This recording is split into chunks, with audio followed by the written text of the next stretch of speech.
Assalamualaikum warahmatullahi wabarakatuh. Sekarang saya mau membahas ciri-ciri orang yang sudah memasuki masa pikun. Jika orang tua kita, saudara kita, kakek nenek kita sudah memasuki umur 80 tahunan, biasanya sudah mendekati masa-masa pikun.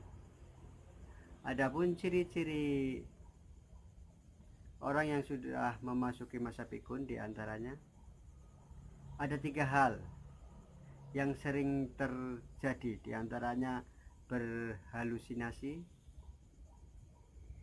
Orang yang sudah memasuki pikun berhalusinasi di dalam pikirannya. Sebagai contoh, dia merasa bahwa ada orang atau tamu yang akan datang, sehingga beliau menyiapkan makanan, sajian dan minumannya untuk menghormati yang dianggap tamu itu yang akan datang. Sebenarnya itu tidak ada. Dan untuk teman-teman semua yang bersama orang tua kita, saudara kita atau kakek nenek kita, biarkan saja, karena kalau dia dicegah dia akan marah. Akan lebih baik kalau udah ditinggalkan, kita beresin lagi, dia tidak akan mengusik. Kalau yang dia sajikan yang kira-kira mubazir, diambil lagi, disisihkan lagi, disimpan lagi, karena kalau udah disiapkan dia tidak akan teringat lagi. Terus ciri yang kedua, teringatnya memori masa lalu.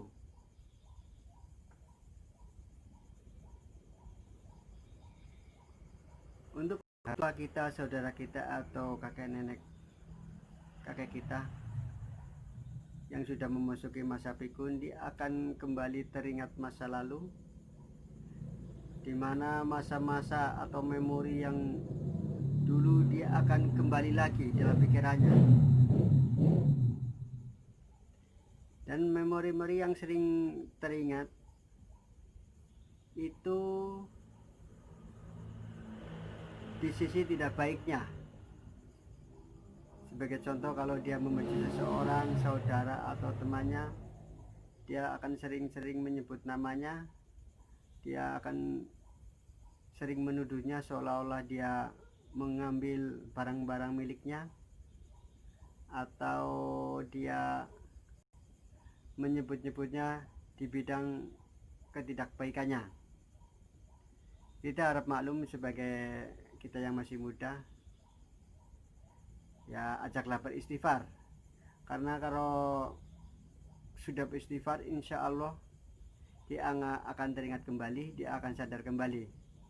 Kita harus sabar menyadarkannya, dan jangan marahi dia karena dia di luar kesadarannya. Terus ciri-ciri yang ketiga yang sering terjadi itu, jika orang sudah memasuki masa pikun, dia akan seperti anak-anak kembali.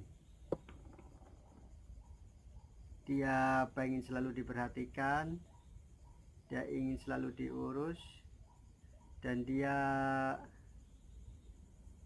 ingin selalu diladeni. Kita yang bersama orang-orang tua kita, saudara kita atau kakek nenek kita yang bersama kita, bersama teman-teman, kita harus benar-benar bersabar, karena kita harus menyiapkan kebutuhan-kebutuhannya. Dan bersyukurlah untuk teman-teman yang bersama orang-orang terdekat kita. Jika orang tua kita masih mampu berjalan sendiri, melakukan aktivitas sendiri, belum sampai duduk di kursi roda, kita harus bersyukur. Jadi kita masih termasuk ringan, karena banyak sekali orang-orang tua yang sudah duduk di kursi roda, di tempat tidur, melakukan sesuatunya di situ.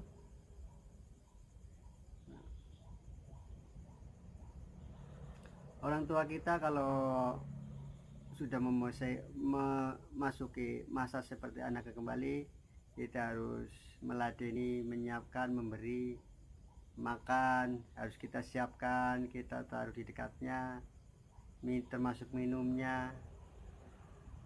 Dan untuk teman-teman yang ada di pedesaan yang mungkin di bidang ekonomi kemampuannya kurang, kita harus ikhlas jika orang tua kita, saudara kita, atau kakek nenek kita menginginkan sesuatu atau makan yang kepengen yang enak-enak, yang gurih-gurih atau bergizi, berilah. Karena memang kalau orang udah tua dia ingin makannya yang enak-enak, bergizi dan gurih-gurih. Jadi kita harus punya keikhlasan. Mungkin tidak semua orang atau tidak semua anak bisa merawat orang tua. Mungkin karena kesibukannya, pekerjaannya, atau sesuatu hal, karena perlu kesabaran ekstra untuk merawatnya. Untuk yang anak yang mampu mungkin lebih memilih membantu untuk meringankan beban saudaranya, karena memang berat untuk merawat orang tua kita. Tapi bersyukurlah kalau kita diberi kesempatan, masih diberi waktu untuk merawat, mengurus orang tua kita selama masih hidup. Kapan lagi kita punya kesempatan untuk merawatnya selagi kita bisa. Ya, sekian dulu pembahasan kita tentang orang tua. Mudah-mudahan bermanfaat. Wassalamualaikum warahmatullahi wabarakatuh.